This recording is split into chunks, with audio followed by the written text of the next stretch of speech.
Hello, happy Friday. I'm so glad to be here, and I'm so glad you are too. I just realized I left a door open. Just one second. Love being messy in moments like this. It's so humbling and it's growing. Okay, so we are here in Florida. I'm here in Florida, along with Troy and our two puppies. So excited. And I know my mom, who we call Grammy, is so excited to see our puppies. So that's fun. And for those of you that are new to me, I'm Sarah, and I help people radically uplevel their life and the way that they think so that they can have exactly what they want.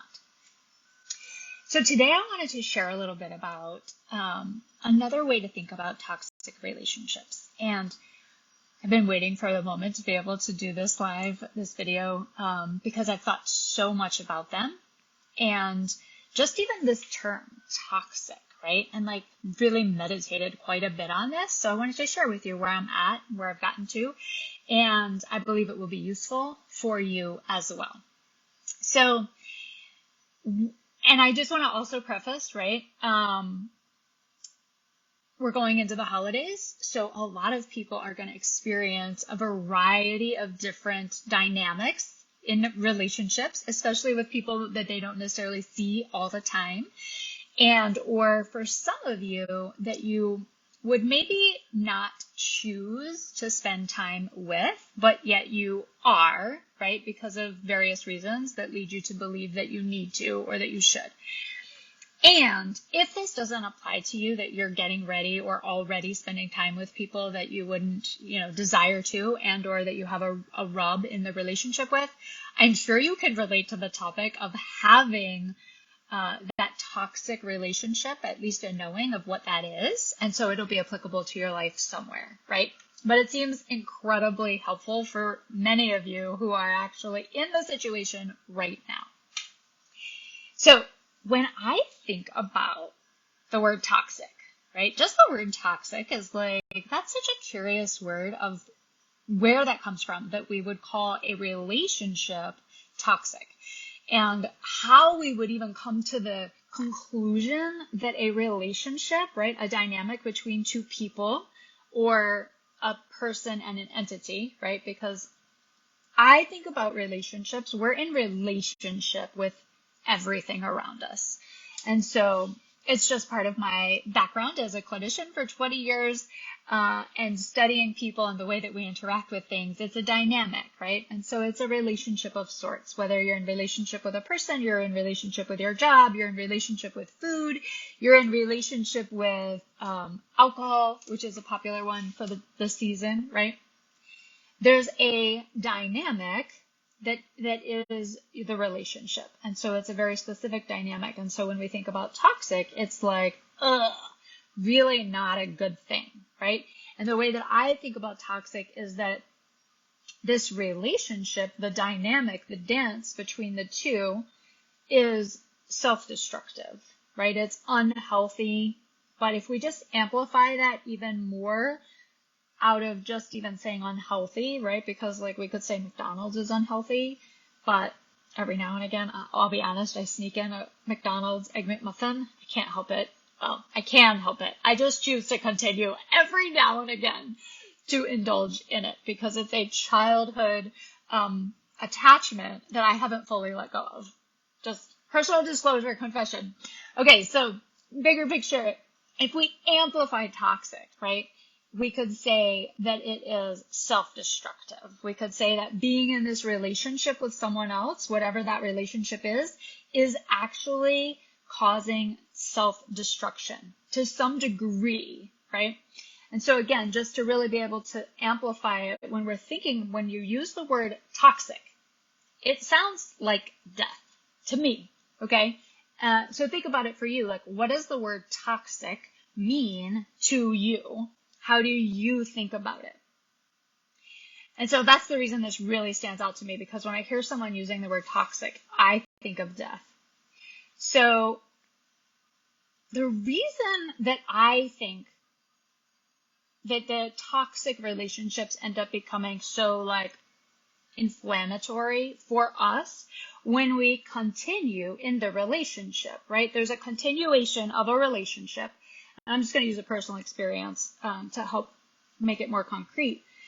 But this idea of when you stay in the relationship, at some point we decide in our minds, this relationship is toxic for me, right? Or maybe you're witnessing someone else in a relationship and you're like, man, that relationship feels really not good for you. And that other person, again, or entity is really not treating you good. And yet you continue to stay in the relationship. And so at some point, one or both of you become aware, right? Either you watching it or you in it, that this relationship is toxic because it's causing a lot of pain. It's causing a lot of destruction to oneself and or multiple people. But for the sake, I'm just going to identify the two. And so part of the reason that becomes so like ugly, right? Death, like, painful, is because you stay in the relationship. So, and let me just clarify, right? If, I'll use some different examples, but if you were, let's say you went into a restaurant, okay? And you sat down at the restaurant and you started to become aware like this wasn't a good environment. You started to notice like a lot of tables with dishes and stuff piled up, and you started to become aware that you've now been sitting there for a good 10 minutes and nobody's come over to take your order. And that just in general, you start to get this really like not good vibe, and you're like, ooh, I kind of think I should get out of here, but you don't. Why? Because you made a decision, right? And maybe it's even a restaurant that you've been to before and you're like, this is so unusual. This normally is a really nice restaurant. I'm not sure what's going on. But you stay because there's an attachment to the restaurant. For whatever the degree, there's an attachment. And so you stay. And you're patient and you're waiting and you're thinking, oh, surely it's going to get better. And then it doesn't get better, right? And you keep waiting, and maybe like a waitress or waiter comes over to you and they're really rude and they're like, oh, we're really not having a good day in here. And so you are like, oh, what's going on? Are you okay? Can I help you in some way? Right? Because you're a super helpful person and you're wanting to be supportive of them. And so you stay. And everything inside of your body is like, this is not okay. This is not how I wanted to spend my experience of going out to dinner. And this is not how I want to be investing my time. And it's not how I want to invest my money. I don't want to be here. And everything inside of you is like, get up and leave the table and leave the restaurant. But because you have an attachment to this restaurant, you stay. So some of you are probably at this point like, no, I would definitely not stay. And others of you are like, well, it would depend. If I really knew the restaurant well and they were really having this bad day, like I might stay because I wanted to support them. So everyone's going to have a different reaction to this, right? But at least you can relate to the visceral experience inside of your body of, yeah, I would absolutely have that fight or flight kick in and be like, I need to get out of here. And then your conscious brain overrides that and is like, yeah, but it doesn't really make sense. I think we should just stay because we've been here before and it's a good restaurant and we want to be supportive. And so you end up staying and like powering through, right? Forcing yourself to stay and power through it. This is very similar to a toxic relationship, right? You probably are figuring that out by now. This is actually a toxic relationship. Now, it's not the violent toxic relationship, right? But it's on the scale of toxicity.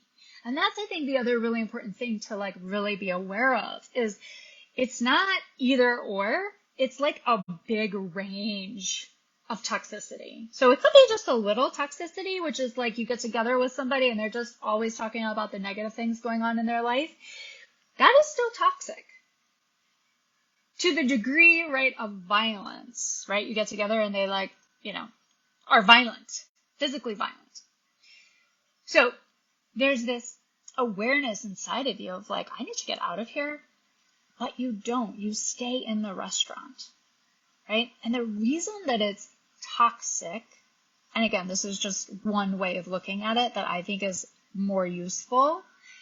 It's not whether or not it's a right way per se, but it's definitely more useful. And it will help you get what you want in life way faster and easier, which is, for me, the thing I'm always looking for. How can I get there faster and easier? Because I want to enjoy everything good that's available. So when you decide not to leave the restaurant, you're actually now a part of the toxic relationship. It's very interesting to just really sit with that and think on it, right? Like really just sit with it. Instead of becoming like, no, I'm not, I'm trying to be supportive, or no, I'm not, I'm doing the right thing. That's not really useful, in my opinion. It's very defensive, right? And no, I'm doing the right thing is very a defensive position. So I would just offer to you to come over into this other place of curiosity and hang out with me for the rest of this video and be like, ooh, yeah, I think that you're onto something there. That's true. I mean, if I'm the one that decides to stay in this restaurant, yeah, I'm actually joining in with whatever dysfunction, right? And I use that word, again, totally non-judgmental.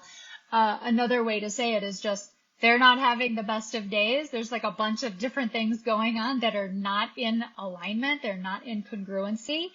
And so it feels like chaos. You're choosing to join in an environment that for you and your authentic self feels like chaos. And the way you know it's your authentic self is because there's a thing inside of you, this inner wisdom. And that is the thing that says, I need to get out of here. This is not a good environment for me. That is your inner wisdom. Okay. And I could go on for quite some time about the inner wisdom. I won't. It's not to say that voice that says I have to get out of here is always accurate in the solution to your current dynamic situation problem is to get out of there. No, it's not what I'm saying. But in this particular instance, it's very clear. Like, yeah, they're not having a good day. Probably they should close the restaurant down and regroup so that they can get back to the status of providing the service that they would really want to be providing. So you stay in the relationship, which now means you're joining in on the chaos, right? Seemingly chaos that's going on inside of this restaurant. And so this is where it comes in, where we then decide, label the dynamic as being toxic. It's because we are there and we're participating. We're now involved in it. So I'll just give you my personal example real quickly here. I have several that I could mention. Various times of my life where I was in some sort of dynamic relationship where it was not a good decision. It was not healthy. It was not uplifting to my spirit. It was not uplifting to my being to be in it. And there was a reason I was in it, right? There's always a reason why we're in things. It's having the awareness of why we're in it that helps to free us to get out of it.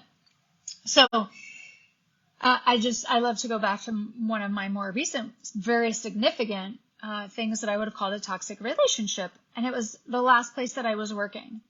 And it was toxic because I was working ridiculous hours and had gotten to the point where I was sleeping with my cell phone. There were various things going on there that were in conflict with me and the way that I prefer to do things and the quality that I prefer to do things. And I became very focused on these are the things that need to change. These are the things that need to change, like just in general, because this is like a better way to do it, in my opinion, and or the things that I need to have change in order for me to feel better about being here, right? And so I had a bunch of different things like that. At the time, I was very fixated on this isn't good for anyone, including me. And because I was in that mindset, I then became very driven to change the things that I thought needed to be changed. And I became very fixated on these things aren't okay. Therefore, they need to be changed. So now I'm fully engaged in this toxic relationship, right? Because I am choosing to participate in it. And not only am I choosing to stay, but I'm now becoming fixated and integrated into the dynamic of you need to change so that I can feel better.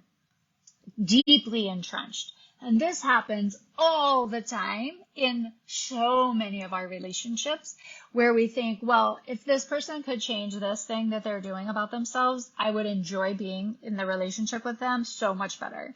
And I mean, it's everywhere. Like even in details around, like we were driving yesterday down, from North Carolina to Lake Worth, where we're staying at an Airbnb.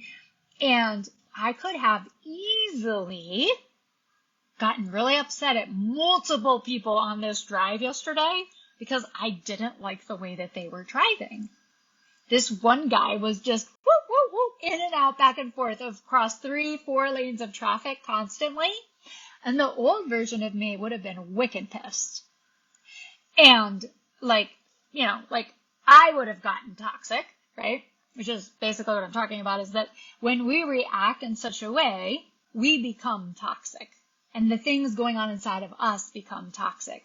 And so the old version of me would have totally become toxic, and I would have gotten wicked pissed at him, and I would have had all kinds of pissed things to say to him, and I would have become dysregulated, less focused, less aware of everything else going on around me, and again, demanding that he change so that I could feel more safe.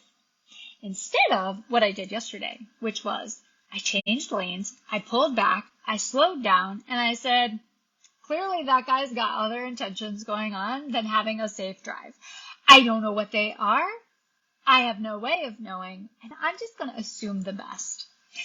And I'm going to take care of me, which is I'm not going to get dysregulated by things that he is doing.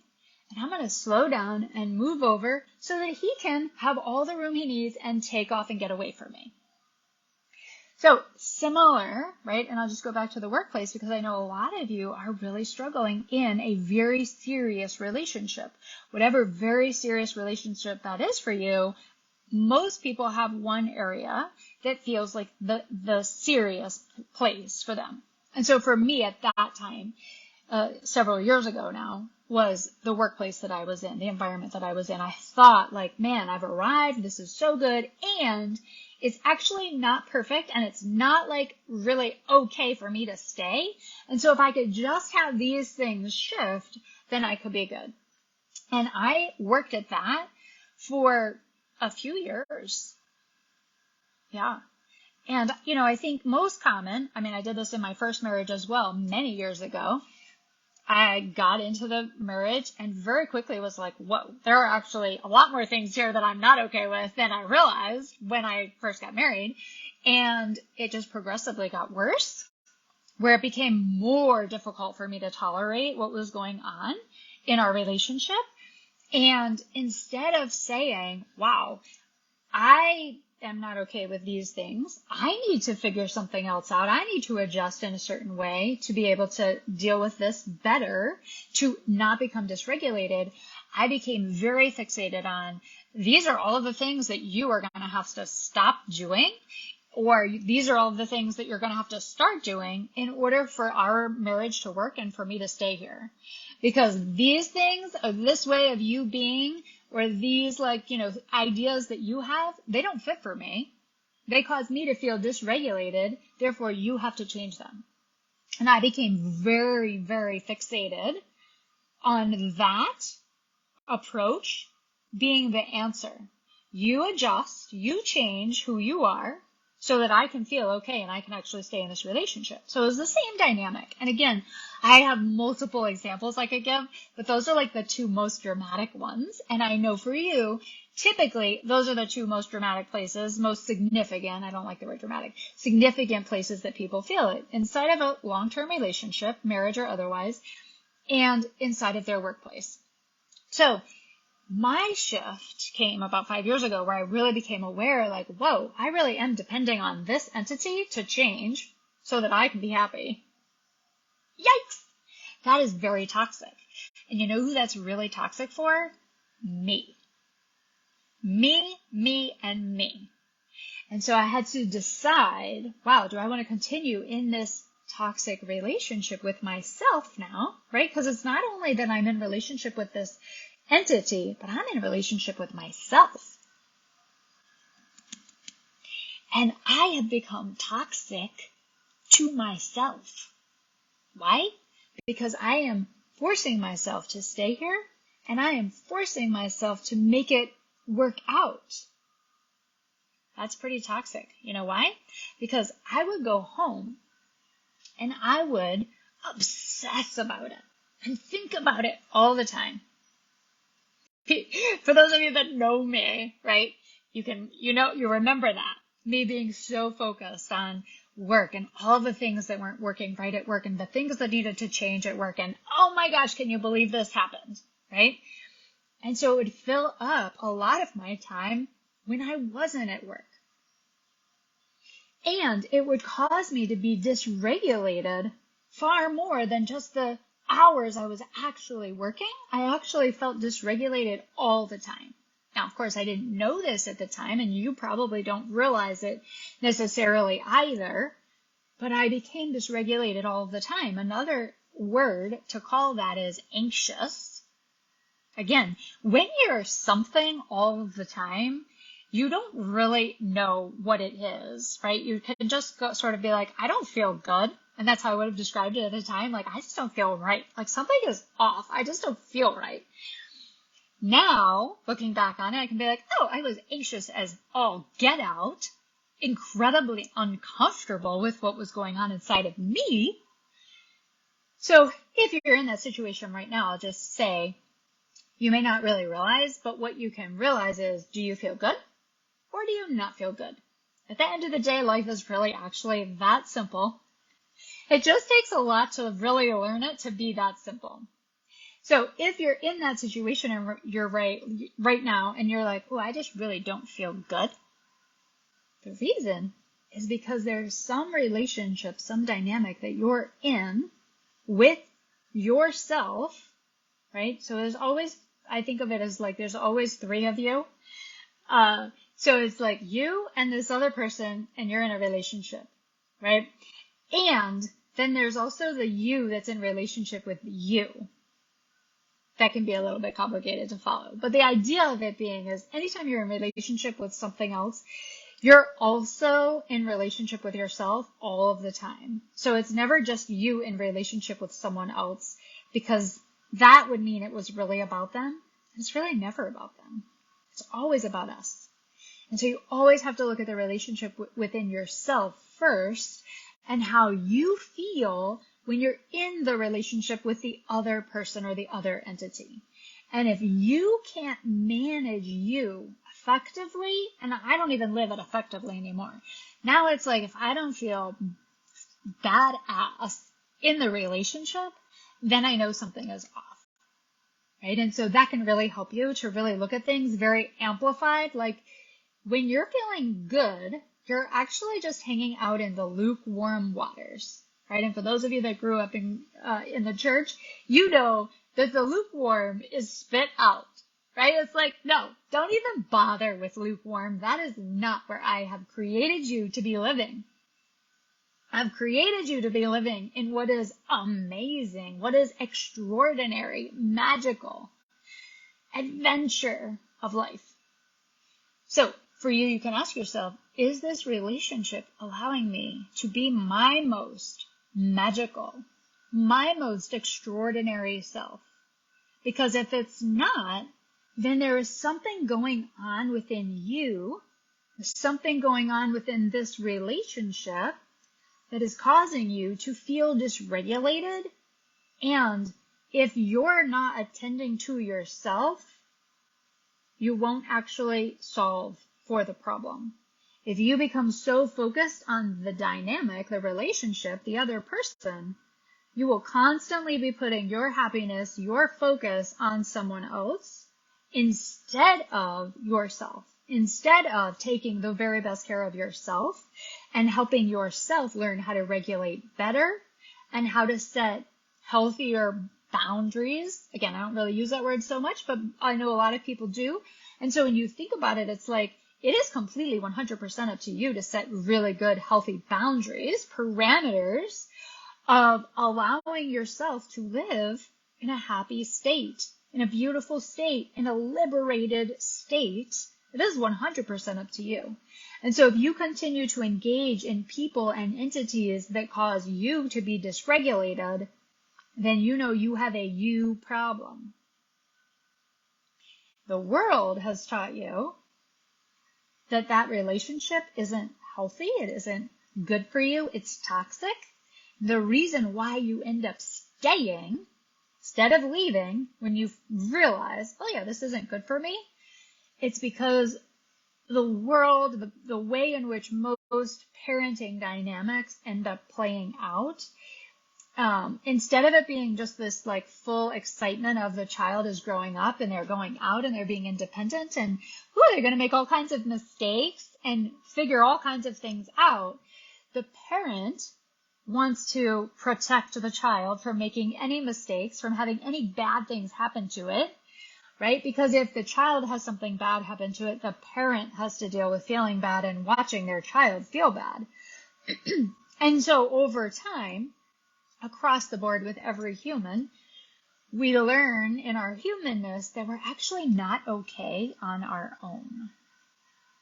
You're not okay on your own is one of the main messages you get communicated. It's not ever said to you.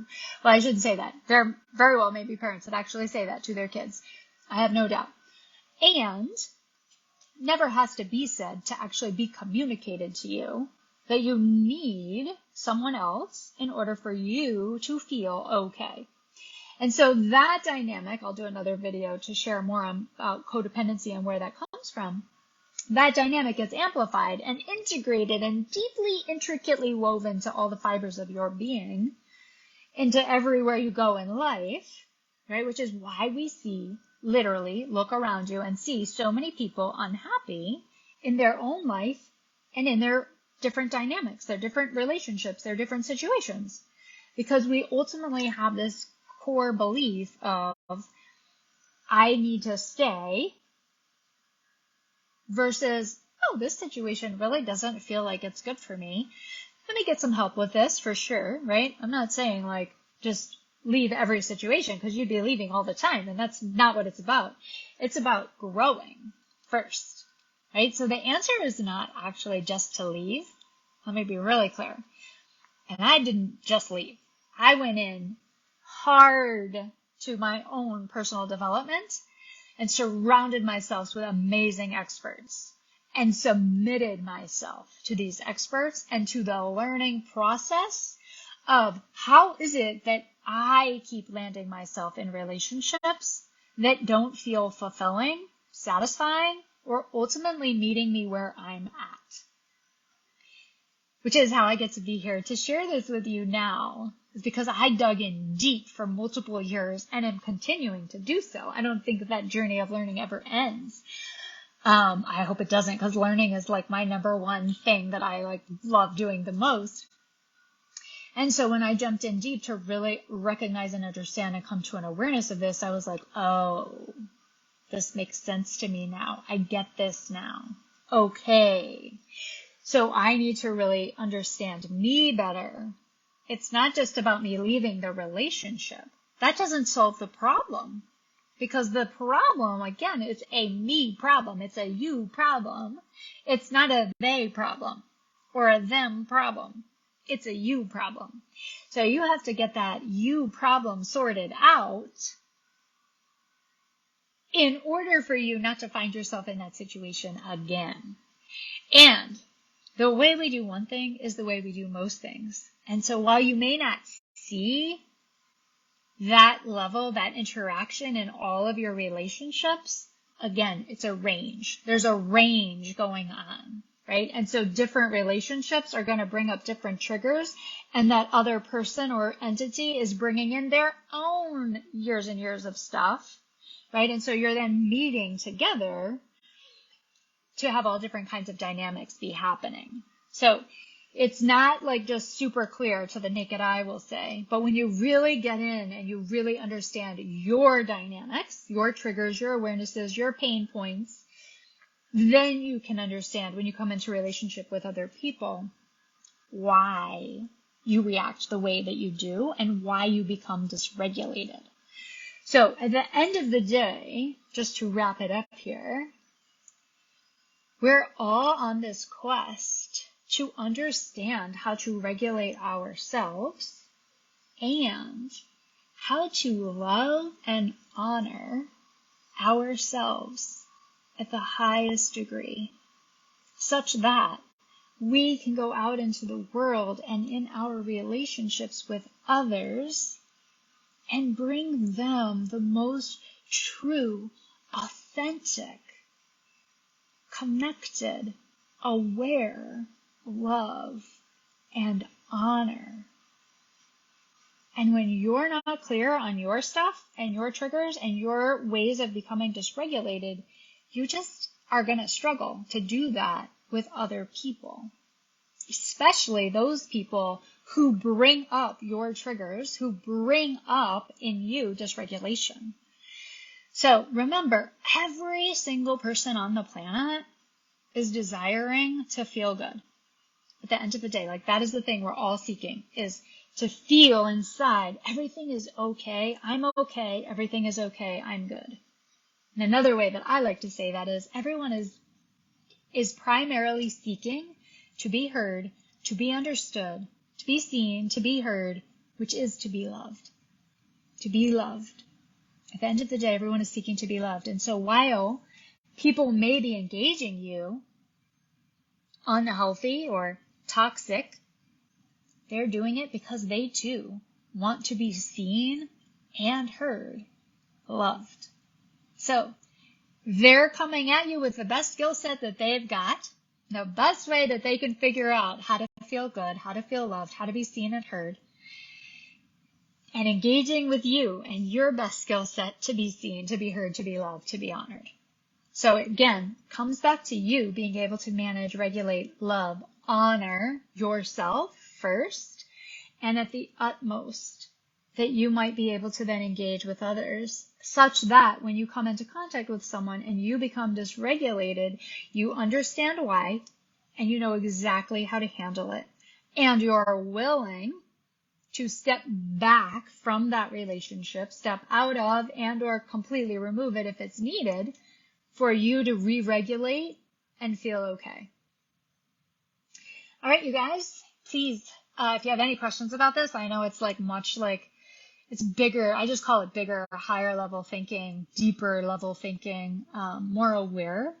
And I obsessively think about all of these things on a regular basis. It is literally my job. And for those of you, well, I'll just say, if you're watching me, I know you want to do this work. I know you want to experience this type of liberation, this type of freedom, this type of awareness and ability to regulate and govern yourself with deliciousness and honor, and this ability to be able to truly be you without constraining yourself.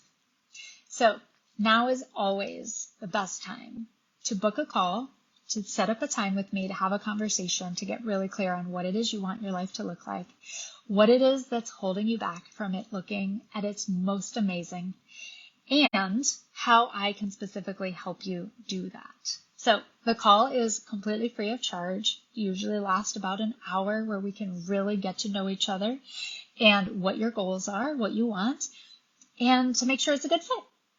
All right, you guys, as always. And I wanted to also say, just for some more awareness about my work, I work with people for a period of 6 months, which is really what is needed to do this level of transformation. And we meet weekly, and I have tons of resources if you're a resource lover, learning lover, and we do the work. We dig in and we do the work to help you be able to regulate yourself like a rock star. Okay, you guys, as always, thanks for joining me. And between now and when I see you next, go do that thing you really most desire to do. And I'll talk to you soon.